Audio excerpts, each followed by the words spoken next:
राग उसे कहते हैं जिस वस्तु, यदि हम किसी वस्तु से सुख की आस करते हैं, अर्थात जिन वस्तुओं में हमारा सुख होता है, सुख की भावना होती है, अर्थात हमारी ऐसी भावना होती है कि इस वस्तु से हमें सुख प्राप्त होगा। जब ऐसी भावना होती है तो वहां राग उत्पन्न हो जाता है, अर्थात उस सुख की चाह से राग उत्पन्न होता है। और यह राग से ही सारे दोष बनते हैं। राग जब उत्पन्न हो जाता है तो राग जिस वस्तु में उत्पन्न होगा उसे प्राप्त करने की ओर जब बढ़ेंगे तो आसक्ति कहते हैं उसे, वो आसक्ति उत्पन्न होती है। जब प्राप्त करने लगते हैं और जब वह वस्तु प्राप्त हो जाती है तो क्या बढ़ती है?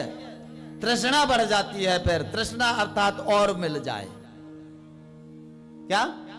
हाँ, और मिल जाए। यदि वस्तु प्राप्त हो गई तो फिर और मिल जाए। अगर उस वस्तु को प्राप्त करने में कहीं से बाधा उत्पन्न हो गई तो क्रोध उत्पन्न हो जाएगा, होगा, अर्थात विघ्न। कामना की आपूर्ति में क्रोध होता है। अगर विघ्न डालने वाला तुमसे सहजोर है तो भय उत्पन्न हो जाएगा।